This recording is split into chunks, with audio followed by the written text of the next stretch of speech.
सुभान अल्लाह दी मैं हदीस सुना देना फिर जिंदगी याद रखा जाए। ये तुहानू हयाती किसी ने नहीं सुनाई होनी, सुन लो। हजरत यूसुफ अलैहिस्सलाम, भाई यूसुफ गौर ना सुनी, हजरत यूसुफ अलैहिस्सलाम नू अल्लाह ने हुक्म दिता कि माल इकट्ठा कर ले, स्टॉक कर ले। उदों स्टॉक मना नहीं सुनदा। सुनदे पे तो कल नूं आखो लो जी पीर नवां मसला छड़ गया, नहीं छड़दा कोई नहीं। अल्लाह ने हुक्म दिता कि तेरे मुल्क दे विच काहत पैण वाला है ते तू मुल्क दे विच चंगा गल्ला इकट्ठा कर ले, गंदम इकट्ठी कर ले, हर तरह दा अनाज इकट्ठा कर ले, ताकि जरूरत पवे तो लोग तेरे को आउण ते तू देई जाए।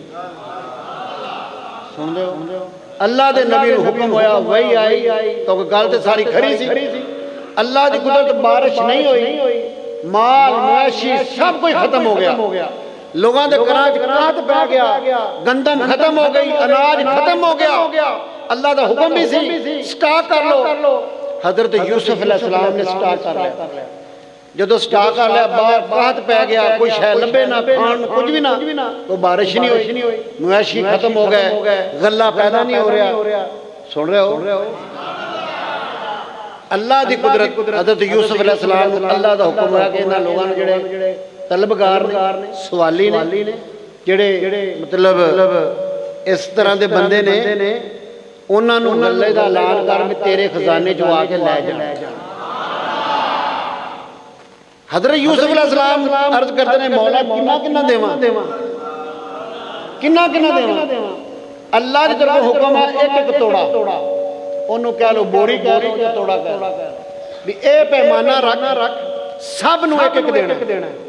हजरत यूसुफ अलैहिस्सलाम ने अपने खजानचियां नूं समझाता कि लैंड जिहड़ा बंदा आवे, एक उन्हें दो तोड़े नहीं देने, एक दूजी वारी नहीं देने। समझे?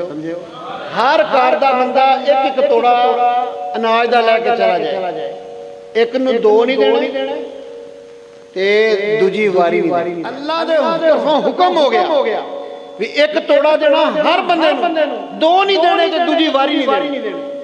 ऐ जरा सुभान अल्लाह में गल कर लेना, इक्को ही दी याद कर लो, मन टरदे। अल्लाह की कुदरत लैन आती गई, लोग एक तोड़ा लैके जाते रहे। एक आदमी आ गया, जदों वो आया उन्हें एक तोड़े की बजाय वेर गया। उन्हें कहा साईं जी मैनू तो ज्यादा चाहिए, मेरा एक ना सरदार टुरो थोड़ा जा। अल्लाह अगे आ जाओ। अल्लाह के नबी ने फरमाया, हज़रत यूसुफ अलैहिस्सलाम ने फरमाया भी एक तोड़ा देना, इस तो वध देना। बंदा आ गया, उन्हें कहा हज़रत जी मैनू एक तोड़ा नहीं चाहिए, मैनू ज्यादा चाहिए। वो खजानची जिन्हां दी ड्यूटी लगी सी, उन्होंने कहा यार जो सारी दुनिया नूं एक मिलन डे, तू भी एक लै जा। सुनते हो बे तू कोई आला कौम का बंदा, कोई आला अफसर है, तू कौन है तेनू ज्यादा दे, जो सारे एक लैके जा रहे हैं, तू भी एक लै जा। उन्हें कहा ना सही, मैं एक लेना नहीं, मैनू ज्यादा चाहिए। पंजाबी च कहते तू बाबे की मेहर थल्लों है, तेनू मुत दई। उन्हें कहा साईं जी मैं ज्यादा ही लेने ने, मैं एक लेना। उन्हें कहा जी साडे बादशाह दा, साडे बुजुर्ग दा हुक्म है, एक तो वध असीं दिंदे ही नहीं। उन्हें कहा मैनू अपने बादशाह को लै चलो, मैनू अपने। उन्होंने फड़िया हज़रत यूसुफ अलैहिस्सलाम की बारगाह च ले, अर्ज करते हैं किबला बंदा बड़ा अजीब नस्ल दा, बड़ा सख्त तबीयत दा बंदा, सारे एक लैके जा रहे ने, वेर गया, ज्यादा मंगदा है। यूसुफ अलैहिस्सलाम ने भी वही पूछा कौन तेनू ज्यादा दे, जो सारे एक लैके जाने हुक्म है मेरा, एक लैके जाओ। उन्हें कहा साईं मैं एक लेना, मैनू ज्यादा चाहिए। यूसुफ अलैहिस्सलाम ने गुस्से नाल पूछा तू कौन है, तेनू ज्यादा चाहिए, तू कोई बाबे दी मेहर थल्लों है। उन्हें कहा किबला जे मैं तुहानू दस छड़ा ना मैं कौन हां, ते तुसां फिर मैनू बड़े दे देने। आप फरमान यही तो रोना, दस तू है कौन, तू दसेगा तो गल बनेगी। ए गल भी तेरे मैं समझाउण लगा, सुभान अल्लाह दा कितना फायदा है। वो बंदा कहंदा हज़रत जी मैं वो बंदा, मैनू याद करो मैं वो बंदा जदों तुहाडे ते इल्जाम लग्या सी बदकारी दा, जदों जुलैखा ने तुहाडे उत्ते बदनामी लाई, तुहानू गुनाहगार साबित किया गया। हज़रत जुलैखा ने कहने मेरे नाल ज़िना कीता है या बदकारी वास्ते बुलाया सी।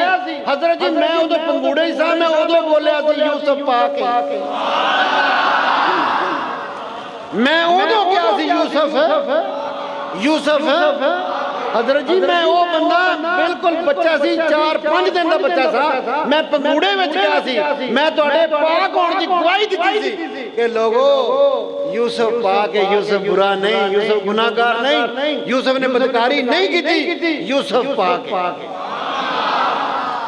आपने बोला तू उन्हें क्या सतियां हो साइयां मैं हो हजरत फरमाउंदे ने इनू ले जाओ जिन्ना ये चुक सकदा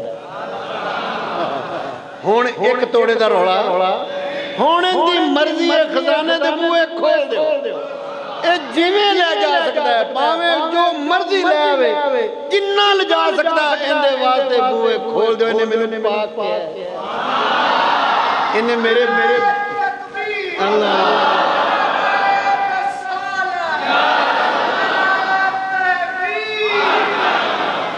समझ लगी जदों उहदे वास्ते खजाने दे बूहे दा आर्डर हो गया खोल दो जिन्ना मर्जी ले अल्लाह की तरफों गई है यूसुफ एक कदा इंसाफ सारे एक एक लेके जा रहे हैं तू फ्री हैंड कर जिन्ना मर्जी ले जा तो अल्लाह दी बारगाह जदर यूसुफ अलैहिस्सलाम मौला ए ओ ही जिन्ने मेरे पाप होने की गवाही दी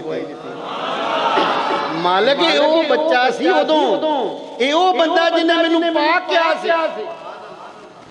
इन्हें मैनू पाक किया सी मैं इस वास्ते खजाने दे मुंह ही खोल दिते दरवाजे ही खोल दिते ने अल्लाह फरमांदा ए यूसुफ फिर गवाह हो जा सुन लो सारे ए यूसुफ फिर गवाह हो जा अगर कोई तेनू पाक कवे तू उहदे वास्ते खजाने दे मुंह खोल दिंदा कोई मैनू कवे अल्लाह पाक सुभान अल्लाह कवे